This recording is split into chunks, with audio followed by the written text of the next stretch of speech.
Hello, y'all. It's Kiki. Welcome to my Jackbox. Today, we are going to do another true crime video. But this one kind of comes with a lesson for parents. Do you know what your children are reading and watching? And what kind of influence it's having on them?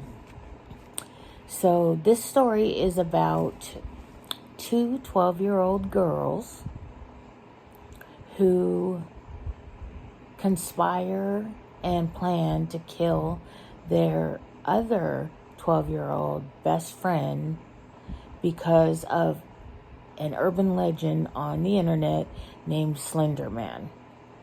Now, Slender Man he's basically the boogeyman, really.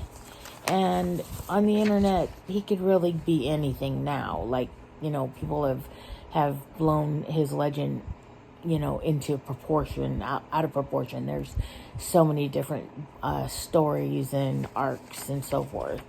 But basically, he lives in the woods. He is very tall. He has tendrils or tentacles that can come out of his back and can kill you in 3 seconds. If you dream about him, he's stalking you. And the only way to appease him is to become what is called a proxy or servant. And in order to do that, you have to commit murder to prove your worthiness.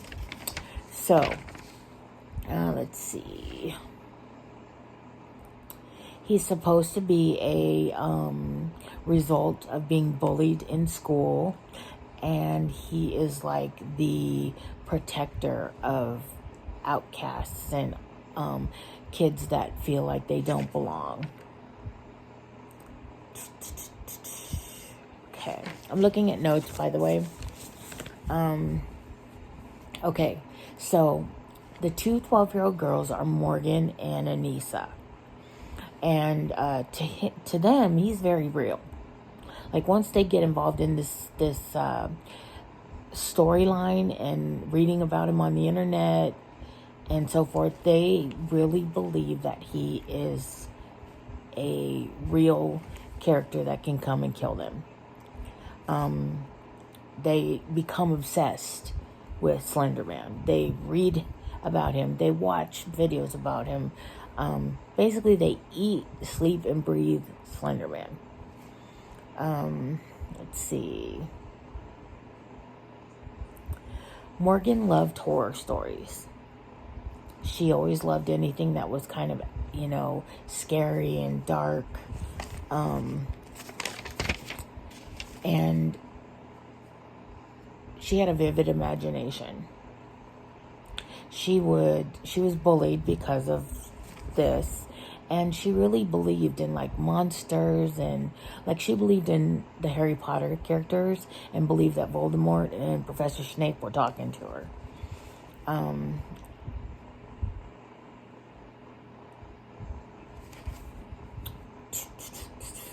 Her delusions were very real to her. Nobody realized how real until this happened. She had two friends. One named Bella and one named Anissa. Now, Bella, she met in kindergarten, and they became best friends. They were like besties. And then in middle school, Morgan met Anissa on the school bus. And Bella was a little bit more popular than like Morgan and Anissa. And she didn't really get bullied, but Morgan and Anissa did. And Anissa was very susceptible. She would cry a lot about it. And she did not feel, she hated, school and being bullied. And so her and Morgan became closer. Let's see. Now, Anissa also loved scary stories. she liked to read different things on forums, especially like creepypasta. And she was the first to discover Slender Man on creepypasta. And she read the story, and she told Morgan about it. He was created... Slenderman was actually an urban legend. He was actually created as part of a contest. A guy had altered some pictures to show him in the pictures, like photoshopped it, so it looked like the Slender Man was in the pictures, but it looks real. If you look at the pictures, it looks real. He was created in 2009. He's a fictional character that was part of a contest. And the thing is that he went viral. Like, all these different people were creating different things about Slenderman and talking about Slenderman. So there's like tons of stories, and there were forums that had lots of things about him, and there was drawings, and there was pictures, and there was, YouTube, and just all this stuff about Slenderman. And so Anissa was really into this, and she told Morgan about Slenderman. And let's see. So then Morgan started to become obsessed. She started reading everything. She was drawing pictures. She was watching YouTube. She had read that he was a monster that would abduct children and could kill their families, and that he could be 6 feet to 14 feet tall. And he had no face, so that's, the thing about that is that as a boogeyman, you decide. You decide what his face looks like based on what you're afraid of. Let's see. They start to become totally obsessed with Slender Man, and they tell Bella about it. And Morgan starts to claim that she's seen Slender Man and that he's stalking them. Bella starts to get kind of freaked out. She's like, I'm not, she's really not having none of this. She's getting freaked out. She doesn't want to talk about it. So eventually she talks to her mom and tells her mom, hey, this is what's going on. Morgan said he's real. I'm afraid. I didn't believe it at first, but I'm starting to believe it now. And so her mom tells her, Bella, he's not real. He's just on the internet. And if you tell Morgan to stop, she'll stop sending you these things. She's your friend. So basically Bella goes and she tells Morgan and Anissa, look, I don't want to hear any more about this Slender Man guy. I don't believe in him. He's just a story on the internet, and I'm uncomfortable with it, and please stop talking about it. So as a part of that, she starts to distance from them because they won't stop talking about him. Once Morgan starts to see Slender Man, she starts to hear him talking to her. And so in her mind, she's hearing that in order to become worthy of Slender Man, so that he doesn't kill you or your family, you have to do a sacrifice to him. And it's called being a proxy. You become his servant or whatever. So in order to become worthy and do that, you have to create a sacrifice. You have to murder somebody. And so now you guys got to keep this in mind. 12-year-old girls. Okay? So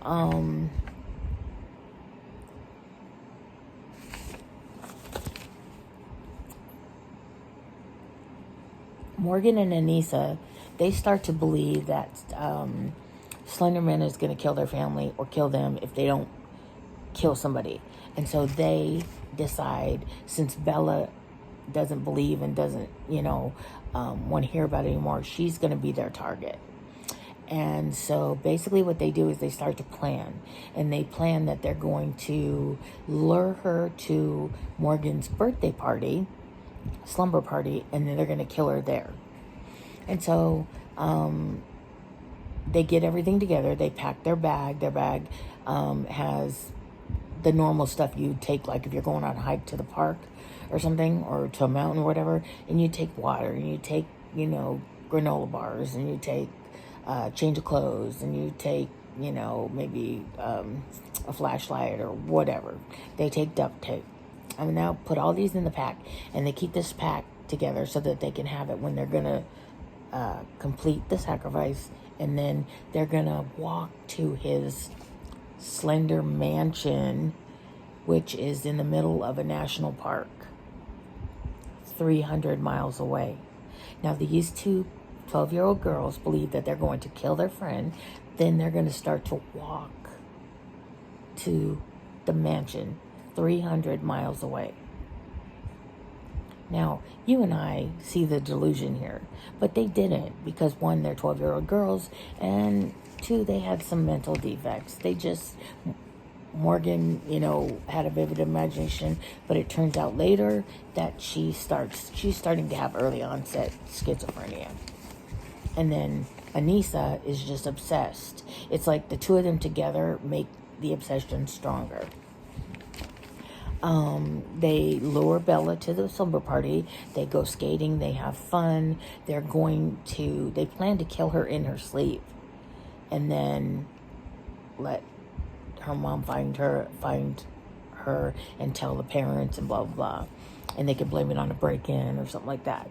But then they're too tired, and they decide they're going to give her more time. So the next day they wake up, and they decide, they have donuts and strawberries, and they're having fun, and they decide that they should go to the park and lure her into the woods. So Morgan asks her mom, can we go play in the woods? Can we go play at the park? And her mom says yes. And it's the three of them.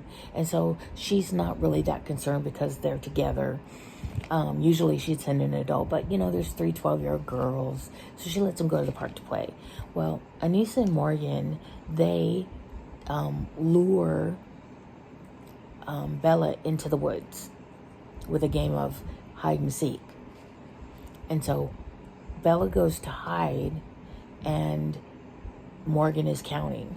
Well, then Morgan and Anissa find Bella, and actually Anissa knew where she was, but they find Bella, and they throw her to the ground, and Morgan jumps on top of her and starts stabbing her. And she actually stabs her with a kitchen knife that she had gotten from her house 19 times. In fact, I believe 6 or 7 of them were in the chest.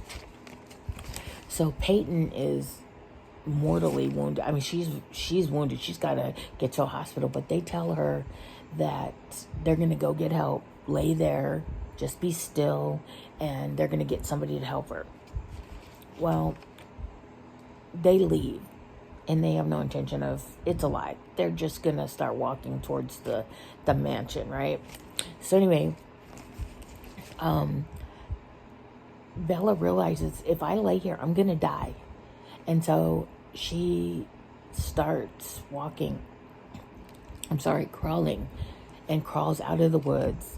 And a cyclist happens by and sees her and calls 911. They rush her to the hospital, and they rush her into surgery. It turns out that if the knife had hit a millimeter, I believe, to the right, she would have died, because it would have hit her heart. And a millimeter is the size of a strand of your hair. So think about that. That's crazy, right? Okay, so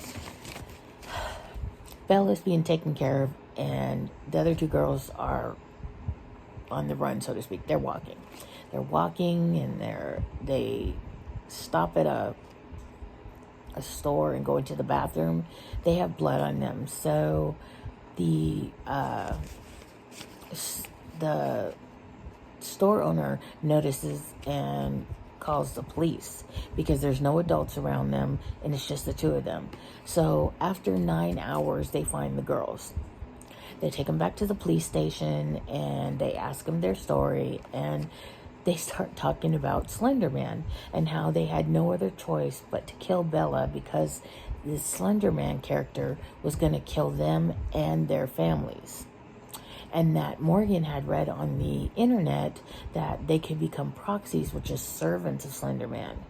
And, since he was bullied and they were bullied, they figured that, he would protect them and take care of them. And so they were walking to his mansion, 300 miles away.